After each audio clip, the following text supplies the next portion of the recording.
This is going to be a settings video for the Samsung QN90B that is updated to firmware 1420 or newer.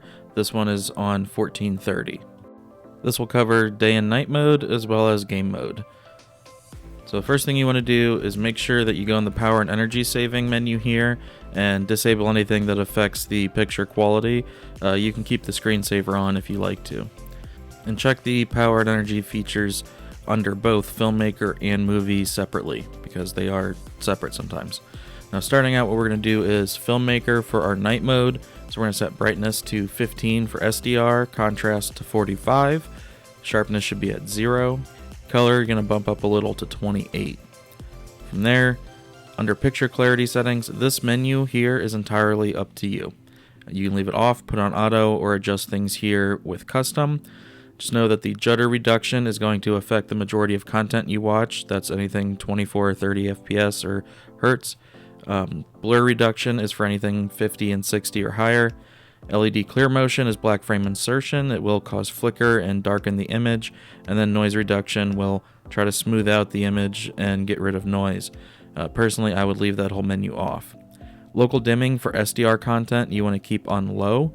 If you do set it to standard or high, it will brighten up the image, but you'll have more blooming and your black levels won't be as good as if you have it at low.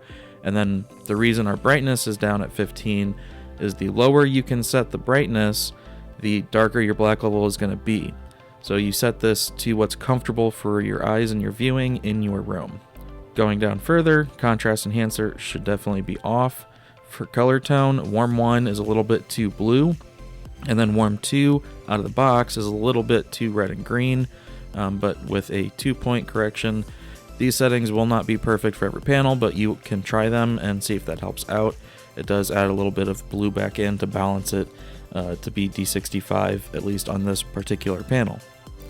For gamma, always use BT1886 and SDR. For our filmmaker mode, we're going to set the gamma setting to +1, and the shadow detail keep at 0, and then color space setting should be at auto, and that's it. Smart calibration does not work, don't use it. I can do a future video on that, but it's not worth trying. So if you are using a game console, or if you have one connected to, say, a receiver, you would set the game mode here to auto, and then we'll go through the game settings shortly. Alright, before going over to HDR content, while we're sitting in an SDR menu, I'm going to switch picture mode to movie, and we're going to set this up for a brighter room. So turn your brightness up more on this one. I think 30 works pretty well for most rooms.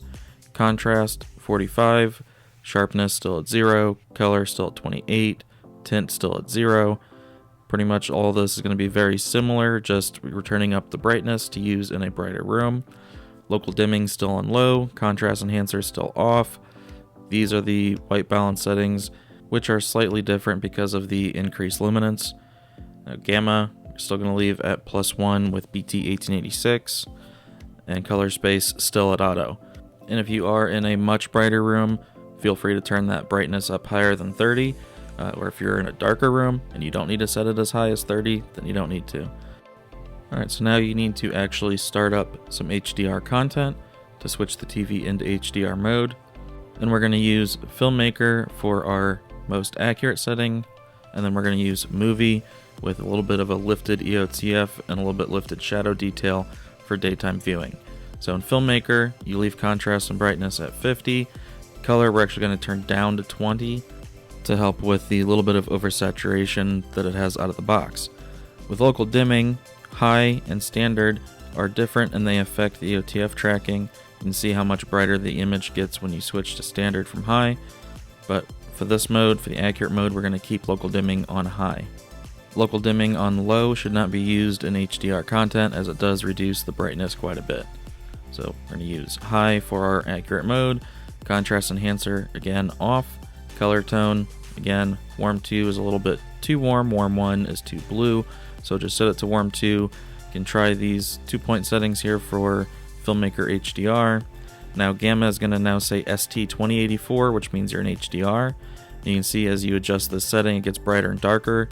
With the current firmware of 1430, -3 with shadow detail at -1 was the most accurate setting. And then for color space, the auto function doesn't actually work. and it does whatever the custom is set to. So if custom is changed to BT2020, then auto will stick to BT2020. The problem with that is then all the colors get way oversaturated and are very inaccurate. So we want to make sure that custom says DCI-P3 so that when it stays on auto, it should say DCI-P3 underneath it. That's how it is out of the box, but if you've changed that before, you would need to change it back like that. But now we're going to flip over to movie, which is going to be a bit brighter for daytime viewing, and it's really mainly going to focus on helping the shadows be brighter. So in movie mode, 50 and 50 brightness and contrast. Color can stay at 25 here, and if we go down, local dimming, now we're going to use standard instead of high to have that little bit of mid-range push.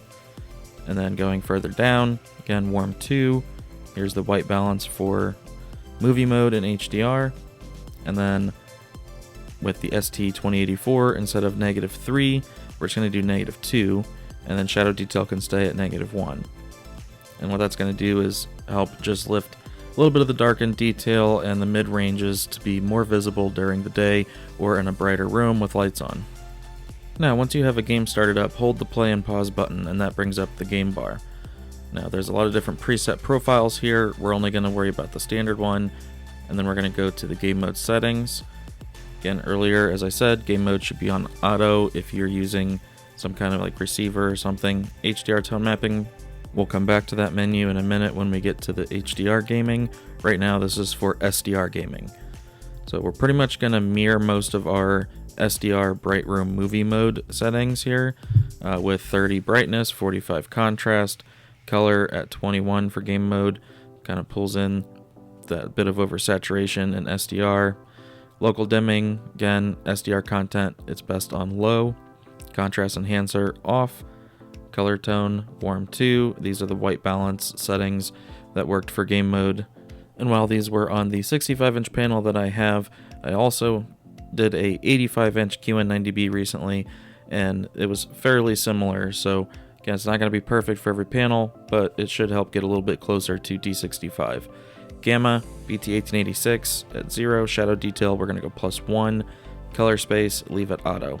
And then that's it for the SDR gaming. Now we're going to start into HDR gaming. Again, we're going to pull up our game bar, go to game settings, and go to HDR tone mapping. Now previously, I would have said leave game HDR on, but with the 14 plus firmware, it no longer works. So turn off game HDR, turn off the HDR 10 plus gaming. Our brightness should stay at 50. Contrast, we're going to knock down a little bit to 45. And then color is 30 at default. That's way too high. We're going to lower that to 22. Local dimming in HDR we can have on high. Contrast enhancer, again, off. Color tone still warm 2. These are the HDR game mode 2-point settings for the warm 2 color tone setting. Now because the firmware did break the game HDR setting, pretty much no matter what, EOTF is going to be too bright. So we're going to set ST2084 to -3, shadow detail to -1, and that's going to help, but it is still a little bit over brightened from where it should be, but it's as good as it can get. So now on the Xbox, if you're going to set up the HDR menu, you cannot follow the directions at all because it's going to continually be tone mapping. So we're going to set the black screen to 000 and both white screens to 1700 nits. Now over on the PS5, this is pretty much all the settings should be, just all automatic, but when you get to the HDR setup, you're going to count your clicks because the PS5 doesn't have a readout like the Xbox does to tell you what you're setting it to. So you do that by turning it all the way darker until it no longer says darker, and then you count up 19 times. That's going to put you at about 1750 nits or so, and you're going to do that for both of the white screens. For games that do not support the system level HDR setting and they have a slider, if they have a nit readout, you're going to try to put it around 1700. If the game allows you to do that, not every game will actually give you a nit readout for its brightness adjustment. But that's going to be it. So I hope this helps you out. If it did, leave a comment and a like below. I thank you all for watching, and I hope to catch you in a future video. Have a good one. Thanks.